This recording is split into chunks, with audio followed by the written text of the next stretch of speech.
Pour assainir le cadre de vie de ses administrés, la mairie de Cocody a lancé l'opération Cocody Ville Propre. En Algérie, le chef de l'armée demande à ce que le président Bouteflika soit déclaré inapte. Bonsoir, merci de suivre le 19h. Le nouveau maire élu de la commune du Plateau, Jacques Ewo, a été installé aujourd'hui avec son conseil municipal par le préfet d'Abidjan, Vincent Toby, qui gérait les affaires courantes après que la commune ait été placée sous délégation spéciale. Le conseil municipal du Plateau est composé de 25 conseillers et de 2 adjoints au maire. Le nouveau maire du Plateau a réitéré ses remerciements au président de la République, Alassane Ouattara, pour avoir permis la tenue de cette cérémonie. Il a félicité le maire sortant pour la qualité du travail abattu durant les 4 mois de la délégation spéciale. Après la mairie du Plateau, on s'intéresse à celle de Cocody qui a décidé de lutter contre l'insalubrité. L'opération Cocody Ville Propre lancée ce mardi vise à assainir le cadre de vie des populations. Elle va durer 3 mois et va sillonner tous les quartiers de la commune de Cocody avec en ligne de mire le curage de caniveaux, la désinfection des foyers de larves et le déguerpissement des commerces et autres installations anarchiques sur le trottoir. Nous Sangaré, Pagasso Rokoni. Top départ d'une opération de salubrité dans la commune de Cocody par le maire Jean-Marc Yassé et son conseil municipal. Opération qui vise à assainir le cadre de vie des populations de cette commune. Au menu, désherbage des quartiers envahis par la broussaille, curage des caniveaux, désinfection des foyers de larves et déguerpissement des commerces et autres installations anarchiques sur le trottoir. Il faudrait que tout le monde comprenne que nettoyer, ce n'est pas forcément pour nuire ou couper ou enlever le pain à la bouche de certaines personnes. Mais il faudrait que tout le monde respecte l'autre.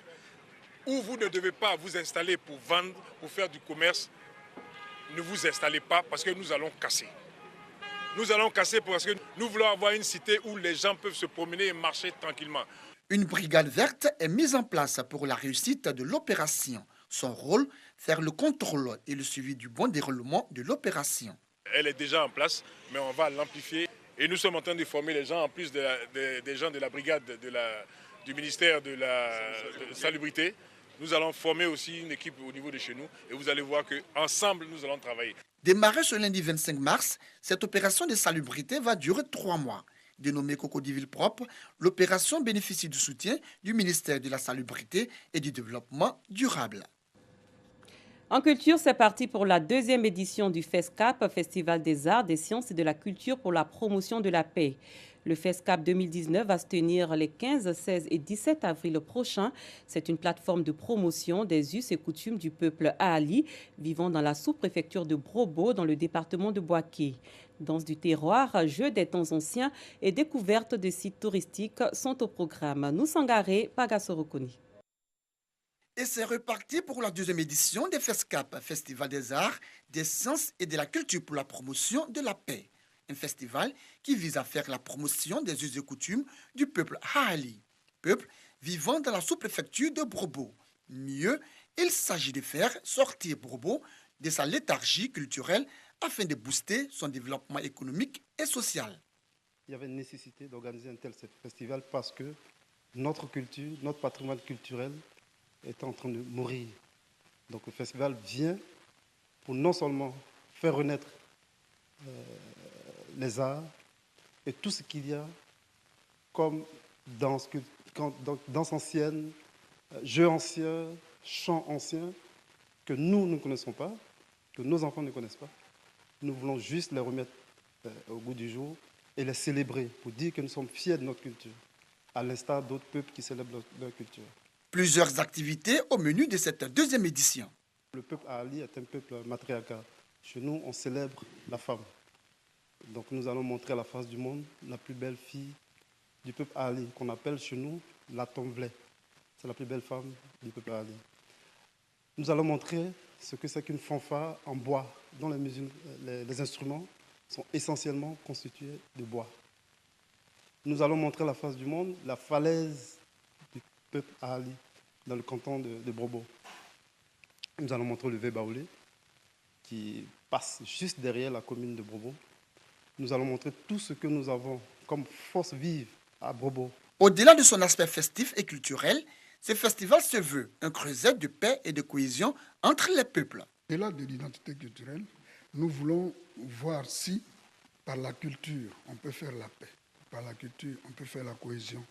par la culture, on peut booster le développement socio-culturel. Pendant 3 jours, la ville de Brobo sera en attraction.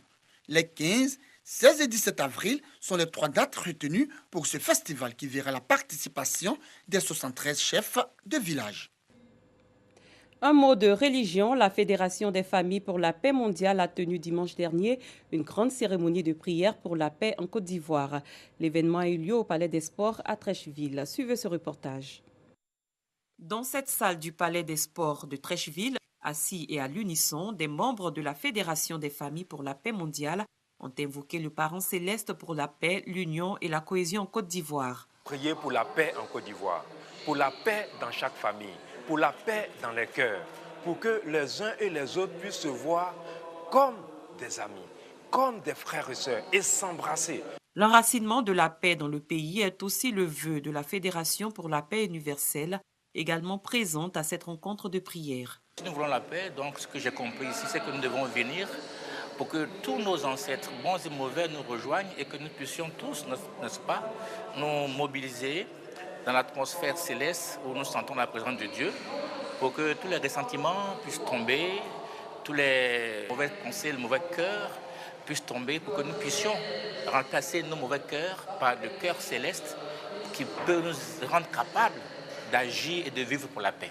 La Fédération des familles pour la paix mondiale a été fondée par feu le révérend San Myung Moon et son épouse Ak Jaan Moon. Le révérend San Myung Moon et son épouse Ak Jaan Moon ont mis en place ce système qui donne l'opportunité aux familles qui ont reçu donc la bénédiction en mariage du révérend San Myung Moon, donc de parvenir ainsi à se libérer de ces esprits et à donner l'opportunité à leurs ancêtres de recevoir une éducation dans le monde spirituel.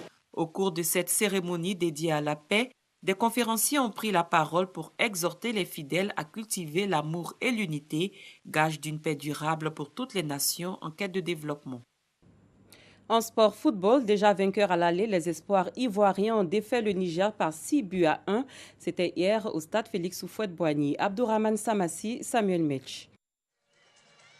Ce sont des éléphants motivés et prêts à mouiller le maillot qui ont foulé la pelouse du stade Félix Houphouët-Boigny face au MENA à l'occasion du deuxième retour des éliminatoires de la Coupe d'Afrique des Nations des U23 prévu du 8 au 22 novembre prochain en Égypte. Le festival offensif ivoirien commence à la 4e minute sur une pression de Christian Kouakou. Le défenseur nigérien Diori Magassi dévie la balle dans ses propres filets. 10 minutes plus tard, Willy Brachiano corse l'addition. À Mustapha Kairou réduit la marque pour le Niger à la 20e minute. Poussé par son 12e homme, la Côte d'Ivoire, à travers Christian Kouakou, corse l'addition 5 minutes avant la pause. À la reprise, Willy Brachiano s'offre un doublé à la 55e minute. Avec un appétit offensif insatiable, les locaux étouffent les protégés de François Zawi. Youssouf Dao à la 65e minute d'abord et Cheikh Timité à la 86e minute. Sur ce pénalty superbement transformé. Score final, 6-1 pour les éléphants U23 qui au 3e tour rencontreront la Guinée dans un autre choc ouest-africain. Sous d'autres cieux en Algérie, le chef d'état-major de l'armée demande de déclarer le président Abdelaziz Bouteflika inapte.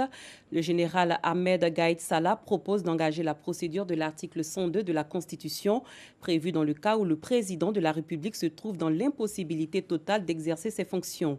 À Alger, quelques klaxons ont accueilli la nouvelle. Au pouvoir depuis 20 ans, Abdelaziz Bouteflika, 82 ans, est affaibli par les séquelles d'un AVC qui l'a empêché depuis 2013 de s'adresser de vive voix aux Algériens et a rendu rares ses apparitions publiques.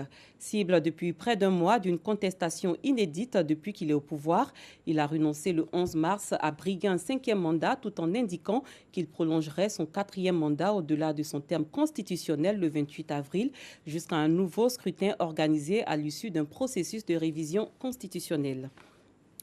Plus loin, un enseignant du Kenya a été récompensé pour son dévouement et sacré meilleur professeur du monde, un prix doté d'1 million de dollars qui lui a été remis dimanche dernier. Professeur de mathématiques et de physique, Peter Tabichi figurait parmi les 10 finalistes de différentes nationalités sélectionnés pour cette 5e édition annuelle du concours international ayant pour objectif de valoriser le métier d'enseignant. L'enseignant kényan de 36 ans consacre 80% de son salaire mensuel à aider les plus défavorisés. La cérémonie a été présentée cette année par l'acteur australien Hugh Jackman. Nouveaux oléoducs, allongement des terminaux, creusement sous la mer risqué pour l'environnement. Pour satisfaire les ambitions exportatrices d'or noir des États-Unis, Corpus Christi au Texas, l'un des ports les plus importants du pays en matière de commerce de pétrole brut, n'a pas lésiné sur son lifting. On en sait plus avec Rosemont Kini et Clément Beaucoup. Port de Corpus Christi dans le sud du Texas. Plus de 700 000 barils de pétrole américain quittent ses côtes chaque jour.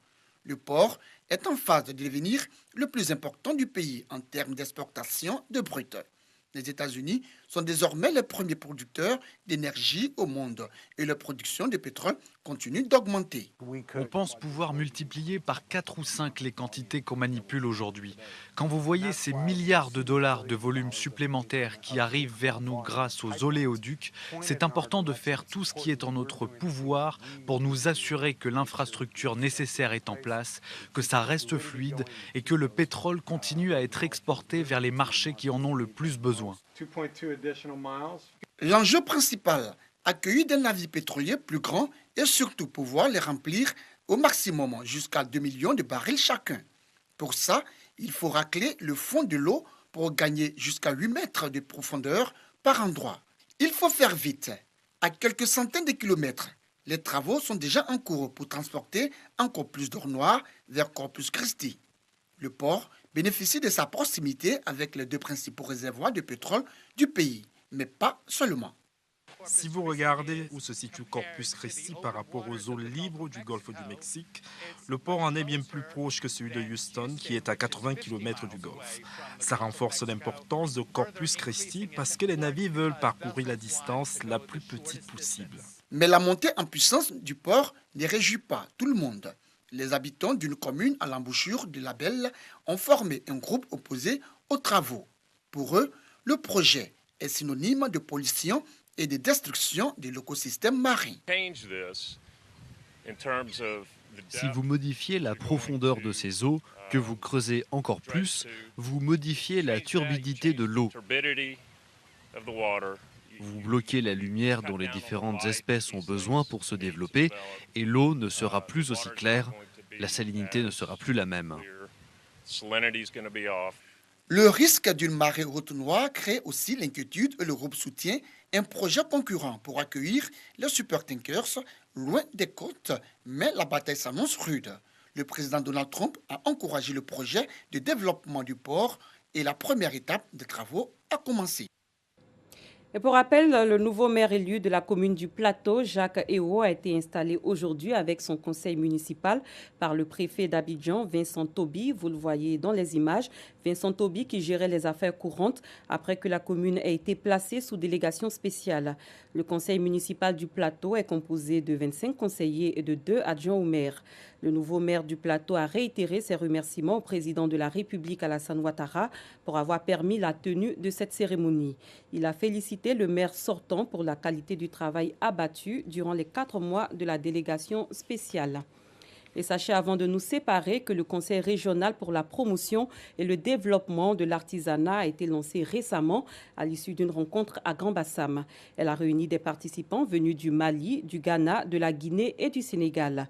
Les acteurs du secteur de l'artisanat prévoient dans les prochains jours l'organisation d'un salon dédié à l'artisanat dénommé Sicha. Nous y reviendrons dans nos prochaines éditions.